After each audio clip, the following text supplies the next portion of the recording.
Alors un petit disclaimer rapide avant de commencer la vidéo. Il n'y a absolument aucun conseil financier, c'est juste pour le fun. Et si vous voulez des conseils, il faut demander à un vrai pro.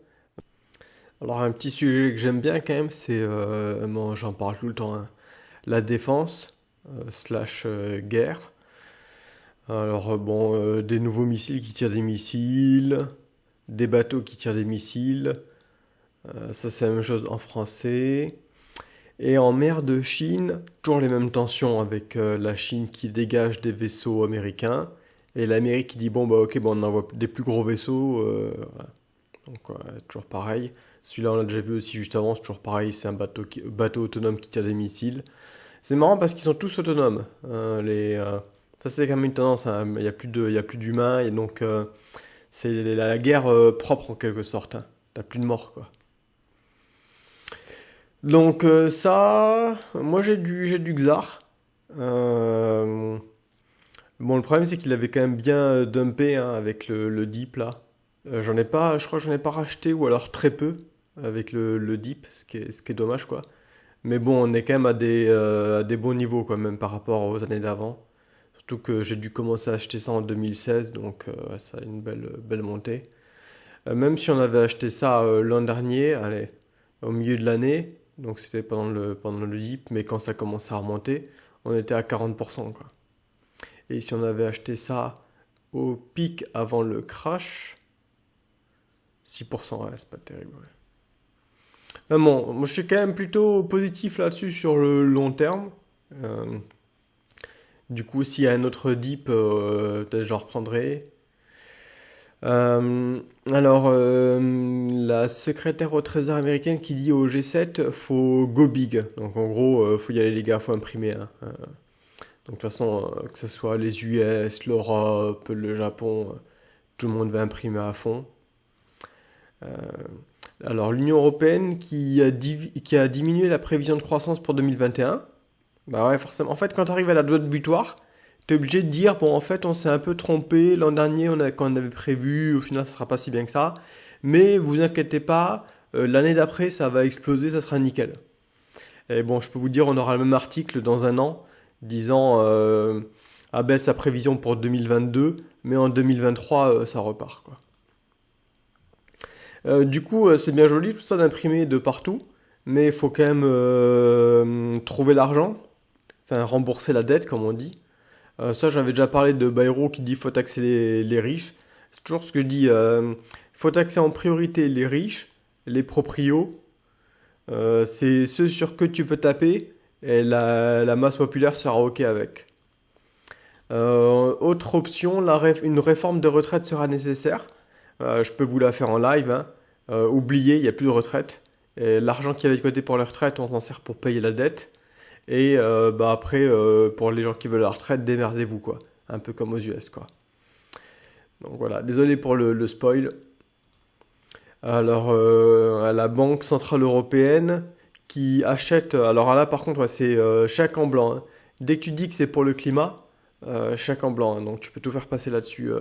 Ça, c'est un des gros thèmes pour l'année prochaine.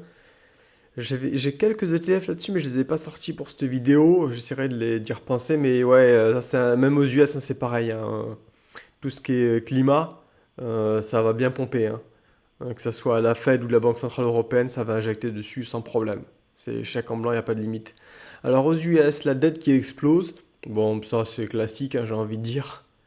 De toute façon, tout le monde s'en moque, je pense. Pareil, la dette qui dépasse 100%, donc c'est soi-disant symbolique, mais bon, j'ai envie de dire, on s'en fout.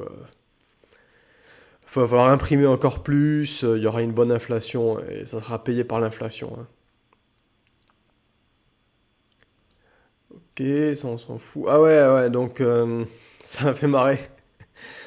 Un mec qui s'est fait arrêter 35 fois pour des cambriolages. Donc voilà, si vous voulez vous faire un petit side job, si vous avez besoin d'argent, cambrioleur, je sais pas où est la limite, hein. Je sais pas combien de fois tu peux aller avant de vraiment de te faire foutre en tôle.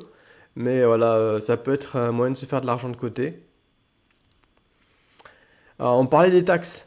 Alors maintenant, taxes à New York, parce que le problème c'est que New York, bah, ils ont plus de sous en fait. Parce que tout le monde se barre de New York. Je vais faire une vidéo après pour parler de ça.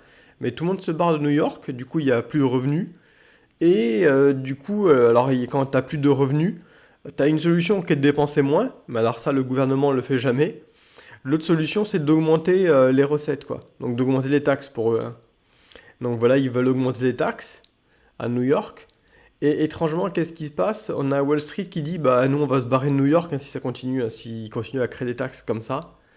Donc ils pourraient se barrer en Floride, hein. Toute la finance se barre en Floride, de toute façon tous les mecs de New York se barrent en Floride.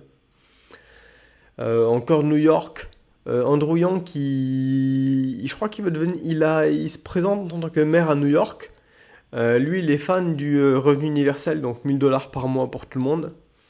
Ça serait intéressant de voir ce qui se passe s'il fait ça. Pareil, où on trouve l'argent pour le donner aux autres, bon ça, aucune idée. Peut-être de nouvelles taxes, je sais pas, à voir. Alors bon, c'est la merde, hein. Il y a de la dette à foison, il faut faire des nouvelles taxes, mais la bonne nouvelle, c'est que le stock market, new high, tous les jours, hein, la semaine dernière, tous les jours, c'était new high, new high, new high. Forcément, les mecs, ils vont injecter 2 trillions de dollars qui vont se retrouver bah, un peu partout, hein, dans le prix des maisons, le stock, le bitcoin à 50 000, enfin bon. Donc bon, ça c'est quand même la bonne nouvelle, hein. Alors, pareil, New High, ouais, bon, ça c'est la même chose, on s'en fout. Alors, bon, le stock market, il y a des New High, mais attention, l'économie américaine est quand même dans la merde.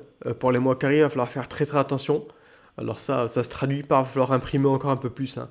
Donc peut-être qu'il faudrait un autre stimulus. Donc là, le dernier, c'était 2 trillions. Et comme à chaque fois, ça monte un petit peu, je tablerais bien sur 3 trillions. On pourrait l'appeler le Green Act ou un truc comme ça, où on dit qu'on target en priorité tout ce qui est l'écologie. Donc, spoiler again, hein. Ça peut encore continuer de monter tant qu'il y a la mentalité du buy the dip. Ouais. Bon, après, il faut l'argent aussi, hein. Donc, la Fed, eux, il n'y a pas de souci puisqu'ils peuvent l'imprimer comme ils veulent. Mais les gars sur Wall Street Bet, ça serait bien de leur envoyer des petits chèques de 1000 $ chaque mois pour qu'ils puissent l'acheter le dip. Donc voilà. Ça, c'est quand même une bonne nouvelle pour finir. Pelosi, donc une nana du gouvernement américain. Son mari et elle aussi d'ailleurs, ils ont plein de bêtes, hein. Donc ils ont acheté des call options sur le stock market. Donc Tesla, mais pas que ça, hein. Tesla, Apple, Disney. Donc il faut se rappeler que c'était en février, juste avant le Covid. Il y avait eu un gros scandale parce que les membres du gouvernement avaient eu droit à des réunions privées sur les conséquences économiques du Covid et du coup ils avaient vendu tout leur stock. Donc c'est toujours les mecs qui sont au courant de tout avant tout le monde. Là, s'ils achètent à gogo, c'est qu'ils feront ce qu'il faut pour que ça monte, hein. Donc faites ce que vous voulez de cette info.